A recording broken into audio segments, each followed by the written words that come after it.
Yes, welcome to this video or to this channel.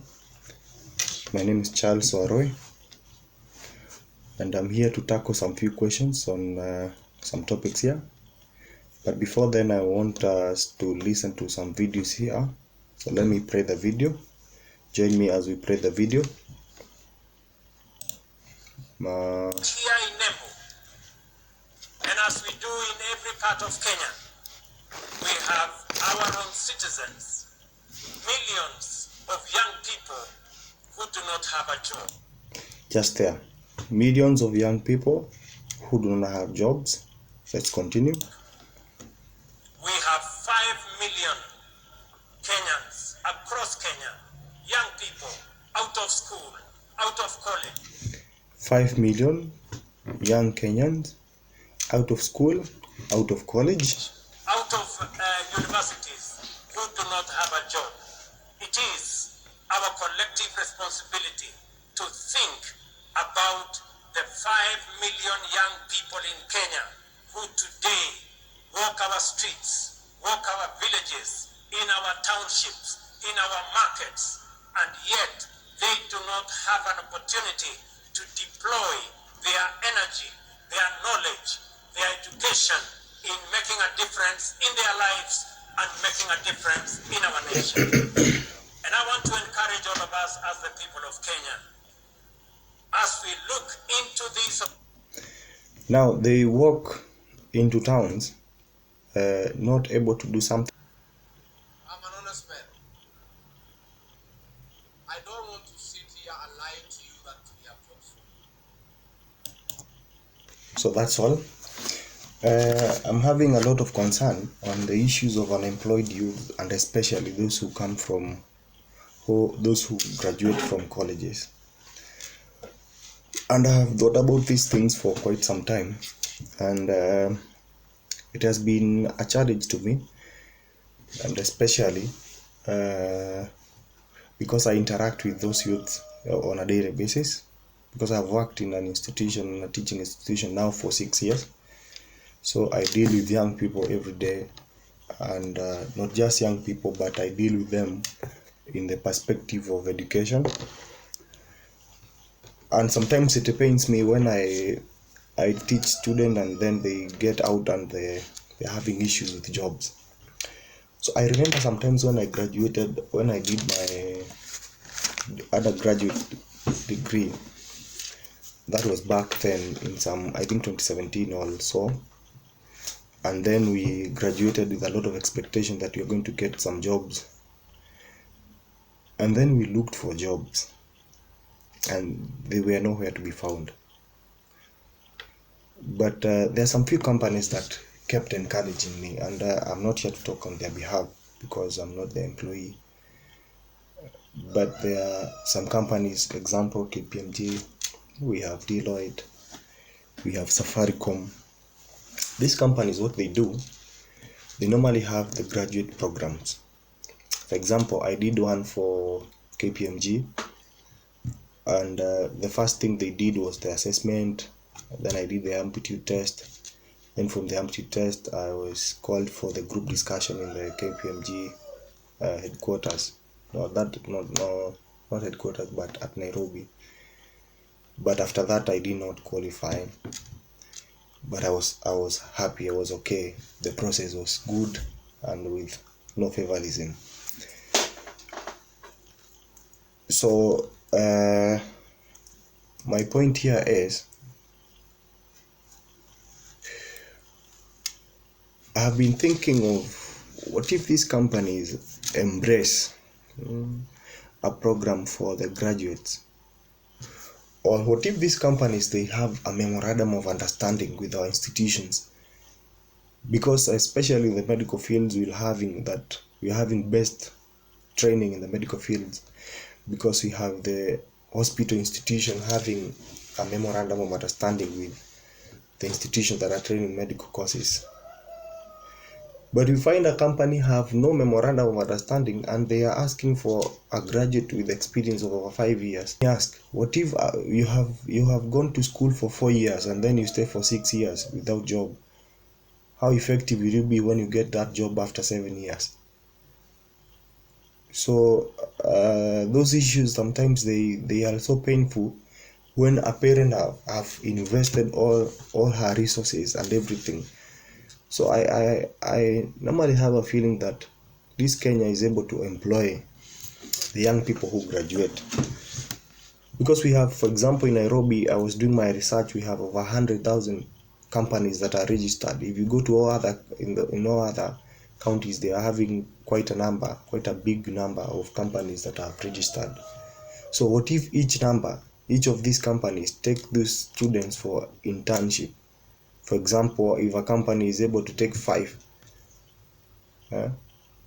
and in the 100,000 student in Nairobi, if you take 100,000 companies in Nairobi, each taking 5 students, that would be 500,000. But there are those companies who just wait, and they are waiting for a trained officer, for a trained person, yet they have not participated in the process of making that student to be. There's another issue now here when it comes to choosing of courses. We have less people who understand what they are doing in the schools. For example, you find our parents, they don't know what the course that their student entails. They just choose the course in the reception. You find, like, because now we want to compete with the people from our society, we just take the student or we just take our sons or daughters to colleges, and yet we have not done a background research on the courses that we want them to do. Parents don't understand what the course entails. We are just taking our student to colleges because they have gotten a certain grade. But I feel there is a better way of doing things, by having a background research on the course that you want your son or your daughter to take. For example, I've seen parents who they don't know anything about the courses that their children want to undertake. And now, because they don't know, the person who is advising them is in the reception. Or, for example, when the students are choosing those courses in the groups or whatever, they don't know totally. Getting the grade is so easy, but now deciding the course that you're going to take for the rest of your life, now that becomes a challenge. I remember the time I was choosing the course, I took a lot of time, consultation, I moved. There was nobody who could understand really what I wanted, and it was a big challenge, because sometimes you have the grade, but now after you get the grade, the cluster subjects, they are not matching up to the course that you wanted to do, and now you have to change the course. And there's this tendency where we have our parents, because I don't know where this competition came from, because a student have gotten a C+, we feel it is automatic that they go to the campus. But I'm sorry to tell you this, there are better courses that are done on a diploma level than just taking your child to do a degree course. For example, you just take them to do, I don't want to mention a course because there might be somebody who is doing that course, and you just take your child to do a certain course just because you want them to be in the university, and then now they do the course for 4 years or for the whatever period that they take, and then after that they get out of the market, they get out of the school, and now they come to the market field, and that course has nowhere to be applicable. What would be a challenge if you took your child, yet they had gotten the grades to go to the campus, and then you take them to a quality diploma course? And when I talk about the quality diploma course, I've said that I normally work in the teaching institution, of which I will not mention them here because I'm not marketing for them. But for example, if we have somebody doing the radiography or the pedagogy or whatever course that they take, the nursing, the clinical medicine, physiotherapy, they will be better placed than even some of those people who are doing some degree courses. I remember some of the people that I used to school with who did some various courses, and also who did my course. They are still tarmacking out there for now 6 years. Now after 6 years, if they get a job, I did computer science, if they get a job after 6 years, how well will they deliver the content that the employer want. Now they went to school for 4 years, they have been unemployed for let's say 6 years or 7 years, and now then they get a job. They will not deliver anything. They have been out there Komjengo doing other things. But I feel, for example, if now you go look for a plumber, it will be very difficult for you to get that one plumber who is professional. And that's why, by the way, these people, they are very expensive these days. If you go look for somebody wa kushonea viatu, it will be so difficult for you to get somebody who is doing it professionally. Right now, food wangu, they are in the point of not being there.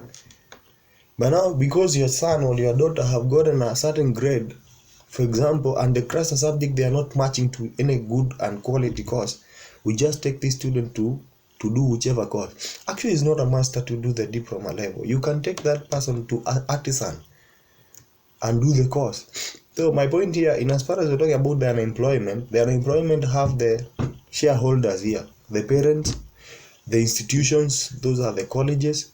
After the colleges, we have now the government, and that's where the government comes in and make the policies, because I'm here to get the government or the parliament making policies to cater for these young people who are graduating in our schools. For example, I haven't heard where the parliament is making the policies to ensure that these companies which are registered in Kenya, they offer position of internship. Internship in this country is more like a job.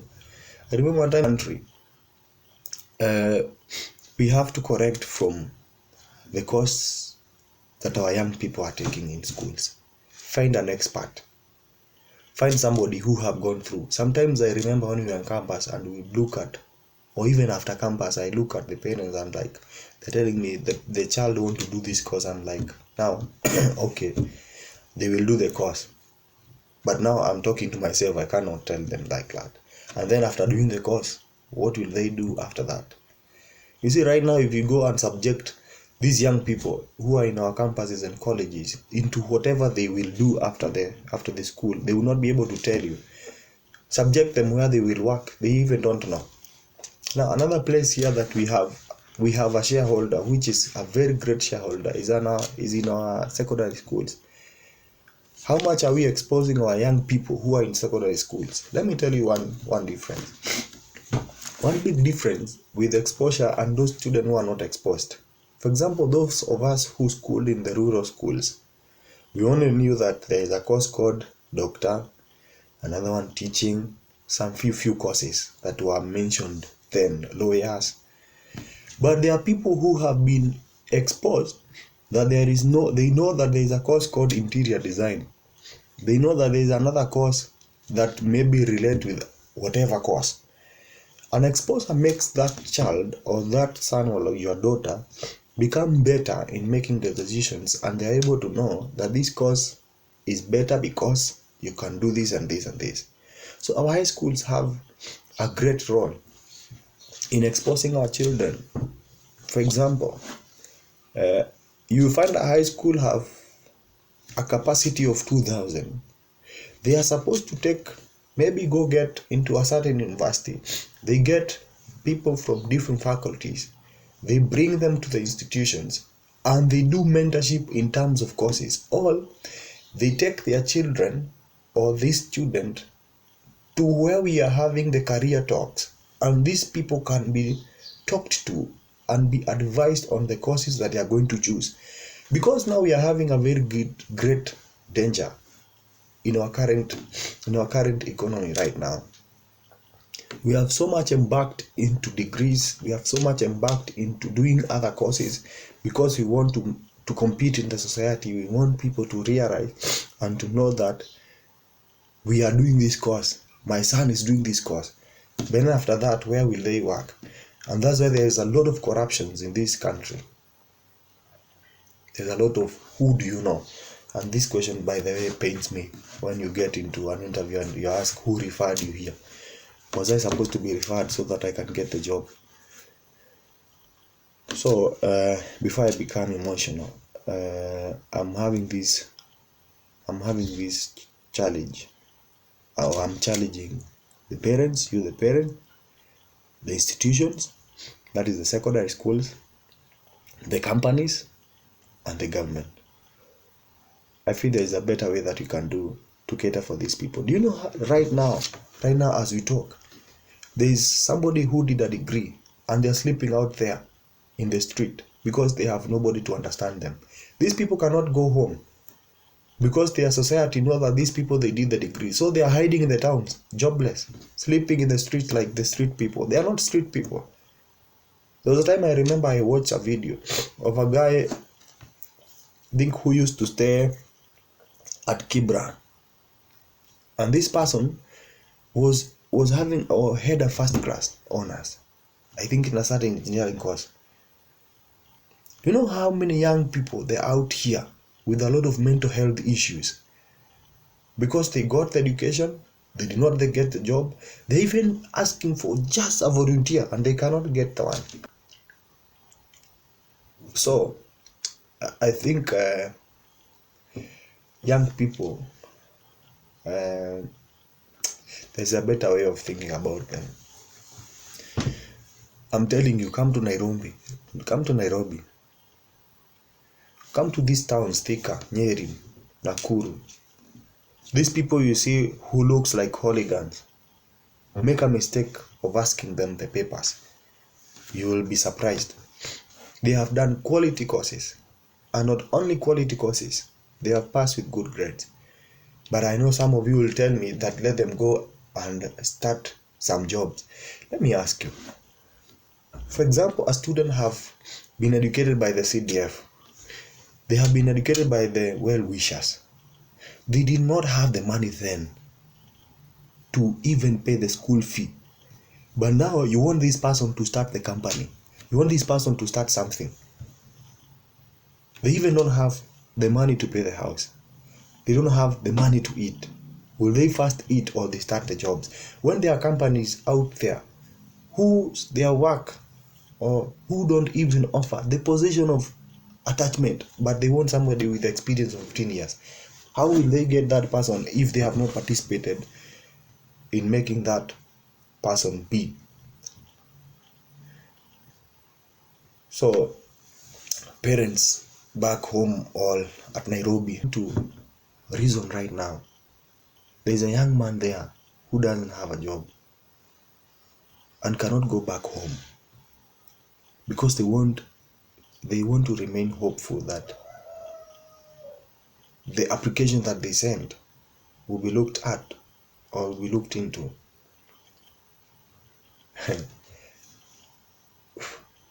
And they know that when they go home, people will not give them the jobs because they know this person is a graduate. So right now as we talk, and I want you to do your research, we are having young people with a lot of mental health issues in our churches, in our society. And it is a high time that we better think on how we are going to rescue our young people. And this problem came when the grades were raised such that you will be having a person getting a C+ getting to campus. And therefore, there was an imbalance in the resource, in the human resource that we are training. And that's the time we took the colleges that were there and we made them, all of them, universities. And now currently we are having about 78 campuses in Kenya. If you do 78 campuses in Kenya, each of them graduating at least 1,000 a year. And of course, Nairobi graduates a big number, KU graduates a big number. So you can imagine how many people we are giving out every year who are unemployed right now. So we took away with all the courses that were being done in the polytechnics because we are having very few polytechnics, but we have so many universities. And therefore my worry is in the coming years we are going to have so many graduates currently who are unemployed. Actually right now doing a degree is not something that you can brag with. Everybody have a degree. Everyone have a degree. Huyo mtu wa mkokoteni unaona hapo kwenu have a degree. Anybody you see, they are having their degrees. But I wish I wish this country can look into the education system. But when I talk about the education system, it's not changing the education like the way they are doing and all that. I'm talking about the grading systems of somebody to do a certain course, of somebody to do diploma, of somebody to do the degree, of somebody to do the artisan or to do the certificate. I think the only place that Moi overdone all these leaders was in education. But I hope Ruto will look into it. You know that time, those people who did carpentry, those who did masonry or whatever, building and construction, right now they are the strong and the pillar of our society. Look at that fundi who comes from your area, the kind of things they have been able to do. Those people who did driving then, there was a balanced economy that you find someone doing the degree course, and immediately after they do the degree, they are placed. There was no corruption then.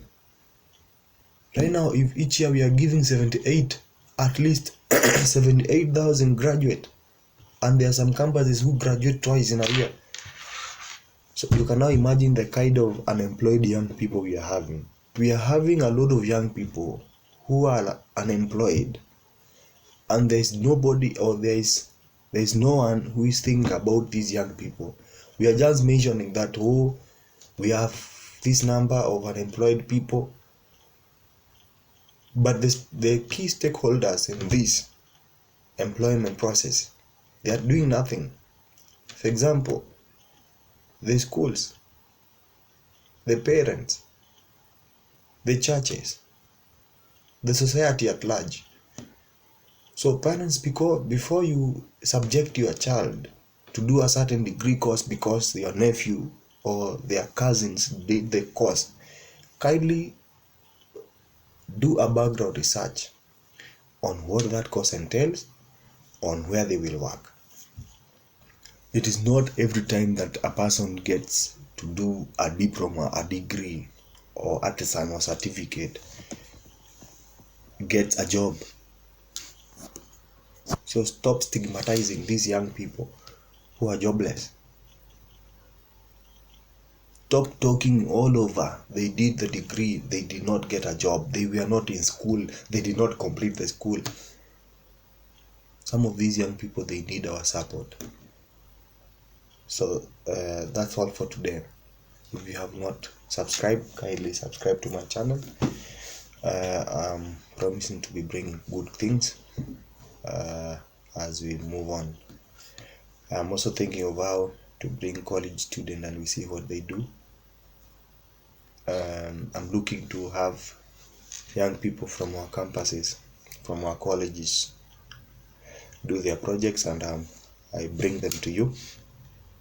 So if you are there and you have a certain project that you want us to look into, give us a call or email us on the number that is down there.